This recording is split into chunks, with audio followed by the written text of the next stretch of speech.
Salut les amis, j'ai 3 minutes pour vous donner un conseil, non pas de technique, mais de savoir être dans une négociation.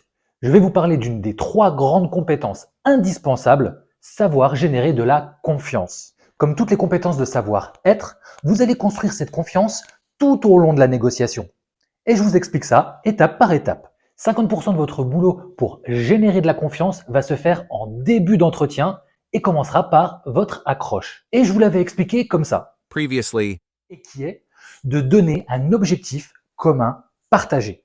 Le deuxième avantage d'énoncer cet objectif commun partagé est de générer de la confiance. Vous allez instaurer un rapport d'égalité en utilisant des mots comme on, ensemble, réciproque. Tout cela va montrer à votre interlocuteur que vous êtes dans le même bateau et donc créer cette atmosphère de confiance que l'on recherche. Le deuxième élément qui va vous permettre de générer de la confiance est de balayer, dès les débuts de votre découverte, toutes les antériorités. Dans une vidéo précédente, je vous l'avais expliqué comme ça. La définition de l'antériorité nous dit qu'il s'agit de l'état de ce qui se situe avant dans le temps. Nous allons donc ici chercher à connaître tout l'historique qu'a notre interlocuteur. Prendre le temps de connaître les antériorités est le moyen le plus efficace pour générer de la confiance. En débutant l'entretien de cette manière, notre objectif est de créer le seul sentiment capable de générer de la confiance, c'est l'empathie. L'empathie, ça veut dire que tu reconnais et que tu comprends l'émotion de la personne qui est face à toi. Et ce qui n'a absolument rien à voir avec le fait d'être sympa avec son client ou son prospect. Rien à voir.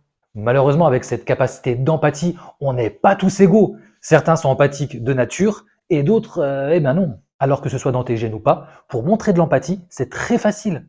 En fait, il te suffit de laisser la personne s'exprimer et à chaque fois qu'elle va évoquer un inconfort, un sentiment qui la touche personnellement, eh bien tu vas rebondir sur cette réponse avec une question du genre. Bien sûr, je comprends. Vous pouvez m'en dire plus, que je comprenne bien ce que ça engendre pour vous?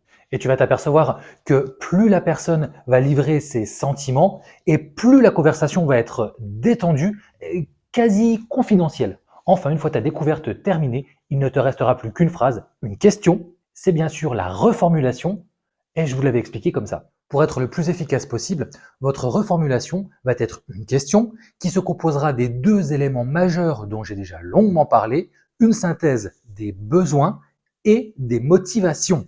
Quand je parle de motivation ici, c'est ça. Répéter et faire comprendre à la personne qui est face à toi que tu as recueilli ses sentiments, que tu la comprends et que de son point de vue, elle a raison. Pour continuer à générer de la confiance, d'autres éléments vont être indispensables dans la seconde partie de ta négociation. L'argumentation, l'offre, la conclusion. Mais ça sera pour une prochaine vidéo. Mais juste avant, n'hésite pas à liker, à t'abonner et à activer la cloche pour ne rien louper des prochaines vidéos.